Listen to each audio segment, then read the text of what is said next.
Hi, my name is Henry Davis. This is my Intro to Biochem Research final project, option one, choosing a research group.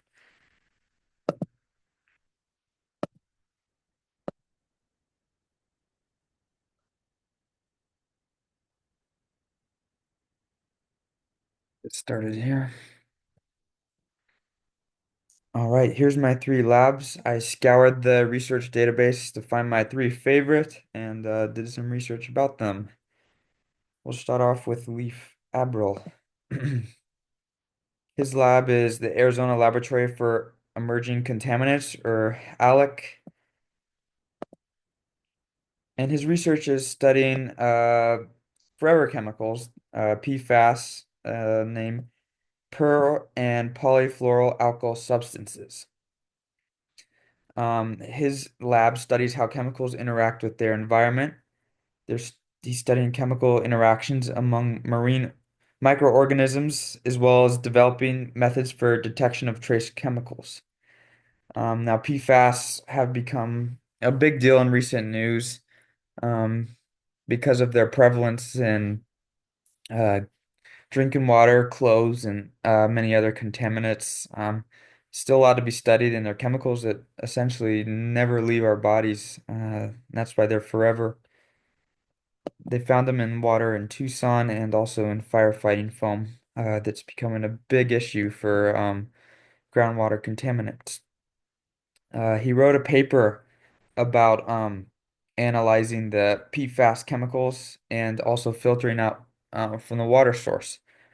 So the goal was to better understand them for human health and safety. And he was doing research to analyze, monitor, treat, and regulate forever chemicals. They used chromatography and electron ionization, as well as solid phase exclusion for this research. And the PFAS chemicals they were really targeting were the ones that were harder to filter, which are the short chain hydrophilic forever chemicals. And they found that the Oasis WAC cartridges, which is a product they were using for filtration, work best for this sort of inorganic material. But they stated many research was still needed to continue investigating these forever chemicals.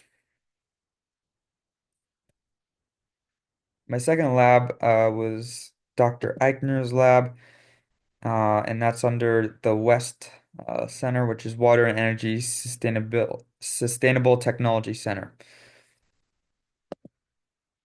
In the West Center, kind of their main goal, which really resonated with me, is their pandemic monitoring, contaminant detection, as well as new technology research to advance water and human safety. And Dr. Eichner research includes pathogen reduction, advanced water treatment technologies, direct potable reuse, microbial disinfection, soil health, as well as development for pathogen detection in water. And this type of research brings together biology, chemistry, and human health and safety. Um, so I really like that. That is contributing to the greater good of people, and also included human health and safety as well as chemistry. Two things I really enjoy studying and researching.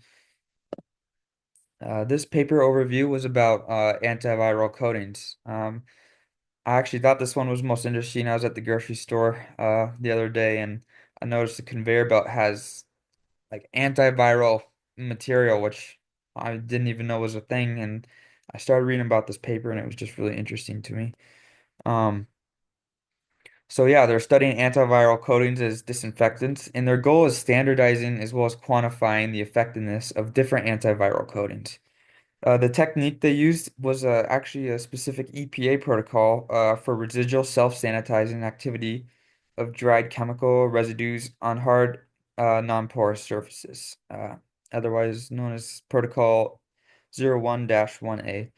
And basically, what this protocol was is they applied this certain coating to a surface, and they kind of test it for wear. I think when I was reading the paper, they wipe it off like 12 times and see how much of it stays on.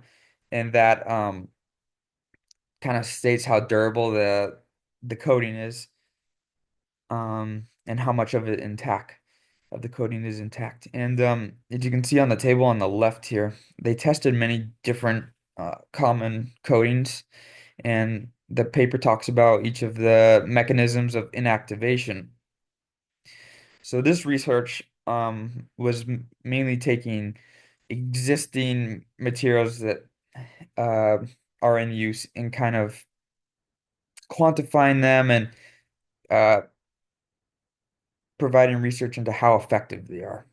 So copper, silver, zinc, titanium dioxide were some of the materials used, and it was pretty interesting to see the types of viruses.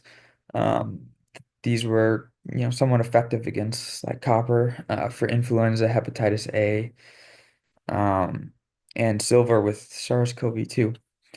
Um, by the end of the paper, they found that these materials did provide a step in the right direction for antiviral mitigation.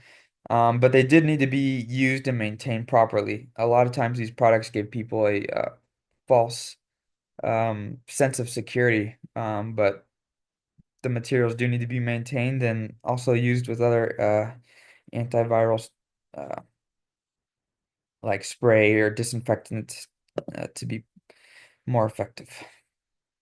So that's that. My last one was Dr. Bapst Lab, and it's under the Center for Environmental Sustainable Mining Research. And the sustainable mining research addresses environmental sustainability issues associated with mining and rock product operations in arid and semi-arid environments. Dr. Babst is investigating genetic, phenotypic, and environmental information to study plant adaptation to changing environmental conditions. These mechanisms also investigating mechanisms that allow certain plant species to colonize industrial contaminated habitats at former mining sites. Um, and ultimately, her research is contributing to improving environmental and human health. I found this really interesting because my grandparents grew up in Montana, around some big mining sites, and we were always worried about what was in the water and the sustainability and the toxicological effects of mining and Superfund sites and all that has kind of always been an interest to me. So I like that this lab is kind of focusing on uh, mitigating some of these human health hazards and kind of better understanding what mining can do because it is a very important industry. And the paper overview. Um, this paper she contributed to was investigating how invasive northern red oaks infect the soil microbiome. And soil microbiome just consists of all the fungi, minerals, as well as bacteria that live in the soil. So to do this experiment, the soil samples were taken and sieved. The pH and soil water content were measured. The pH was measured using standard dilution method by HQ40D multimeter. The cations in the soil content were analyzed by DX100 ion chromatograph, and the soil DNA was extracted and quantified using double-strand DNA high sensitivity assay kit. And the ultimate goal was to see how much invasive plants kind of messed up the soil and infected, or not infected, but altered the microbiome for other plants in the area. And the results showed the invasion species had a significant impact on changing the structure of bacterial, archaeal, and fungal communities and affecting soil biome. They said future studies should investigate the impact of selected abiotic and biotic factors. This one's really interesting to me because with the growing population, a lot of and biochemistry is needed, as well as biotechnology in the food industry and crops. And a big problem with crops is invasive species and weeds and uh, all that. So it's really um, interesting to see how these invasive species or plants can affect the soil and impact other species in the area.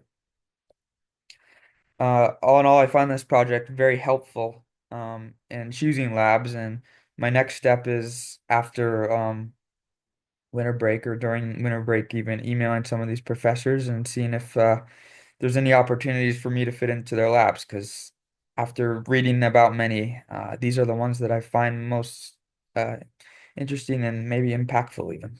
Thank you.